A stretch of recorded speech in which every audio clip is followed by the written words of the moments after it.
नाज़रीन अस्सलाम वालेकुम। समझ नहीं आती ये तहरीक इंसाफ के कायदीन को अपनी मुखालफ सियासी पार्टियों, अपने हसास अदारों और दुनिया के दूसरे मोतबर ममालिक जिनके साथ हमारे गहरे ताल्लुकात हैं, उनके बारे में ज़बान दराजी का मशवरा कौन देता है, समझ नहीं आती। और इनके भरपूर सियासी बयानिए को देखें तो यकीन करें नाज़रीन, यकीन करें कि रोने के साथ हंसी भी आती है। रोना इसलिए आता है कि इन्होंने अपनी हुक्मरानी के लिए पाकिस्तान की सालमियत को दांव पर लगा रखा है। ऐसे मुल्क में जहां मुआशरे में किसी भी शोबे से ताल्लुक़ रखने वाले अगर फौज के हक में भी बात करें तो दाएं बाएं देखकर अपने कंधे की तरफ इशारा करके कहा करते थे कि मैं तो इनकी बात कर रहा हूं। लेकिन आज देखें आप, इमरान नियाज़ी अपनी हुकूमत को हासिल करने के लिए पाकिस्तान समेत दुनिया में जहां कहीं गए, उन्होंने अपने मोतबर अदारे की साख को मुतासर करने की कोई कसर न छोड़ी। लेकिन नियाज़ी के इल्ज़ामात और वो जो सियासत में ज़िंदा रहने के लिए हर रोज़ नया बयानिया बनाते हैं, इससे यकीन करें कि सुन के हैरत ही होती है। आप खुद ही सोचें, पीटीआई के चेयरमैन इमरान नियाज़ी समेत उनका हर लल्लू पंजू रहनुमा उठकर एस्टैब्लिशमेंट के खिलाफ बोलना अपना फ़र्ज समझता है।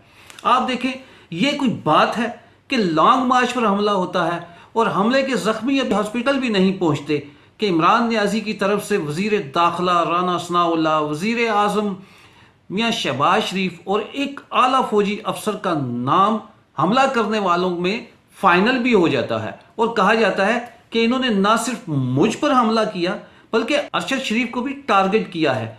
एक लम्हे के लिए ज़रा सोचें कि तहरीक इंसाफ की क़यादत एक ऐसी फौज पर भोंडा इल्ज़ाम लगा रही है और दुनिया में नंबर 1 फौज का एजाज़ रखने वाली फौज के बारे में कहा जाता है कि उसे पाकिस्तान से दूर एक अफ्रीकी मुल्क कीनिया में एक शख्स को टारगेट करने का टास्क दिया। उन्होंने टारगेट का पीछा किया और चलती गाड़ी में बैठे टारगेट को 100 मीटर दूर से स्नाइपर की मदद से शूट किया और गोली टारगेट के सर पे जा लगी। मैं फिर यहां कहता चलूं कि ये तहरीक इंसाफ का मानना है, तहरीक इंसाफ का बयानिया है, तहरीक इंसाफ ये कहती है। लेकिन अचानक दुनिया की नंबर 1 फौज को बुरी नजर लग जाती है। नाज़रीन, चंद दिनों के बाद इनको एक और टारगेट शूट करने को ऑर्डर मिलता है और वो भी उनके अपने मुल्क में। लेकिन इनके पास शूटर तक दस्तयाब नहीं होता और ना स्नाइपर या क्लाशनकोव कोई असला नहीं होता। आखिर में दुनिया की नंबर 1 फौज ने इस हमले के लिए एक पोल्ट्री को पिस्टल देकर इमरान नियाज़ी पर हमला करने के लिए रवाना कर देती है, जिसने लॉन्ग मार्च के हजूम में पिस्टल चैम्बर किया क्योंकि बेचारे को घर में चैम्बर करने का मौका नहीं मिला और टारगेट जो नाफ तक छुपा हुआ था उन पर पिस्टल से एक फायर किया जाता है। फायर होने वाली गोली 4 गोलियों को साथ ले जाने की सलाहियत भी रखती है। गोली इन स्विंग आउट स्विंग होते हुए हर किस्म की रुकावट से बचते हुए टारगेट की टांगों में जा लगती है। टारगेट को अस्पताल पहुंचाने के बाद पीटीआई वाले मौके से फायदा उठाते हुए 1 गोली 2 गोली करते करते आखिर डॉक्टर टारगेट में से 4 सुराग ढूंढने में कामयाब हो जाता है।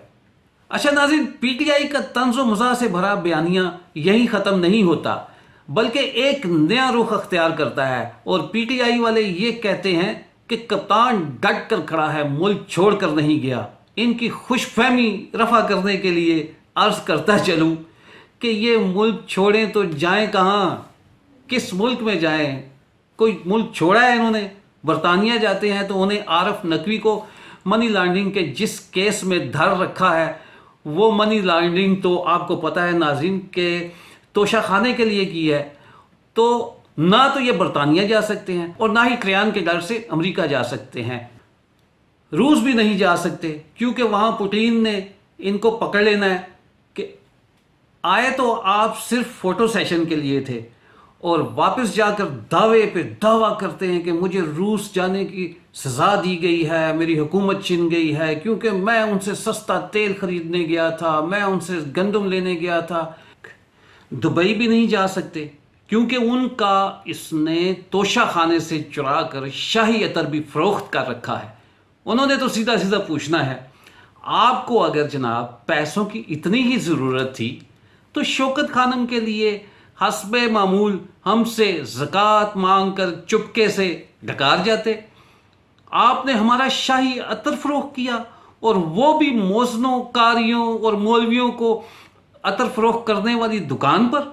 توشہ خانے سے عطر سمیت ہمارے تحائف کو بیچ کھانے کی تیری اس وجہ سے ہم نے اپنے بچوں کو ٹیوشن پڑھانے والے سرائیکی قاری کو مارا پیٹا ہے، اور اسے کہا ہے کہ تیری اتنی جرت کیسے ہوئی کہ شاہی محل کا عطر لگائے تو۔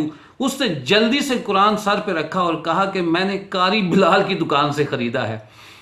وہ تو ہمیں انکوائری میں پتہ چلا کہ ہمارا عطر آپ نے سر بازار بیچ ڈالا، اور اگر یہ توشہ خانے کا چور سعودی عرب جاتا ہے تو محمد بن سلمان نے اس کو سلفی شرطوں کے حوالے کر دینا ہے کہ اس گھڑی چور پر حدود لگاؤ، حد لگاؤ، مگر سلفی شرطوں نے نئے کٹے بھی کھول دینے ہیں، جس کے بعد نیازی کی تین چیزیں خطرے میں پڑ سکتی ہیں: ہاتھ، گردن، اور تیسرا آپ بہتر جانتے ہیں۔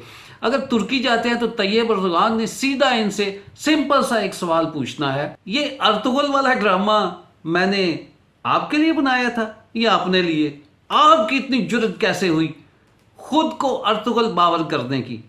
آپ سے اچھا ارطغرل تو چائنا پلاسٹک کا بنا لیتا ہے، اور چین تو یہ اپنے بلیو آئیڈ ساتھی وزیر مواصلات مراد سعید کی وجہ سے نہیں جا سکتے، کیونکہ اس نے اپنی نااہلی کرپشن سے سی پیک کو 4.25 سال بند کیے رکھا، جس سے چین کو بے تحاشا مالی اور جانی نقصان اٹھانا پڑا۔ چین والے تو خان کے آگے سیدھے ہونے کو کب سے تیار ہیں، کیونکہ انہوں نے مراد سعید کا داخلہ بھی چین میں بند کر رکھا ہے۔ وہ تو مراد سعید کا بھی سارا غصہ عمران خان پر اتارنے کو تلے بیٹھے ہیں۔ آپ ناظرین کمبختی کی حد دیکھیں، یہ ایران بھی نہیں جا سکتے، کیونکہ تعریفیں آپ نے افغانیوں کی کر رکھی ہیں جو ایرانیوں کو ویسے ہی زہر لگتے ہیں۔ ناظرین خان کے تعلقات صرف اور صرف اڑوس پڑوس اور درمیانی مسافت والے ممالک میں ہی خراب نہیں، بلکہ اگر یہ کرکٹ کا کارڈ استعمال کر کے ویسٹ انڈیز بھاگنا چاہیں کہ دنیا کا آخری کونا ہے، تو وہ بھی انہیں دھر لیں گے اور پوچھیں گے آپ نے سر ویوین رچرڈ کو ریلو کٹا کیسے کہہ دیا جناب؟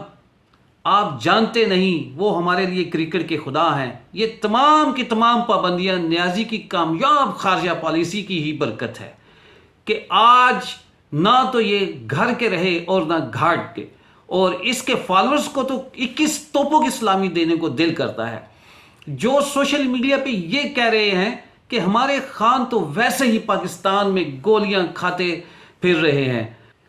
اگر یہ جمائمہ کی بات مان کر انگلینڈ چلے جاتے تو آج وہ انڈین نژاد رشی سنیک کی جگہ انگلینڈ کے وزیر اعظم ہوتے۔ واہ کیا بات ہے جناب، گولیاں نہ ہو گئی، مفتاح اسماعیل کی کوکو مو ہو گئی۔ واہ یار، یہ تحریک انصاف والے چیئرمین سے لے کے ووٹرز تک اتنے مخولی ہیں کہ ایسا بیانیہ بناتے ہیں جس کو دیکھ کر ہنسی آتی ہے۔ ناظرین اگلے ویڈیو میں پی ٹی آئی کے کسی ایسے مزاحیہ بیانیے پر بات کریں گے، تب تک کے لیے چودھری عامر شہزاد کو اجازت دیجیے۔ اپنا اور اپنے پیاروں کا خیال رکھیں۔ اللہ حافظ۔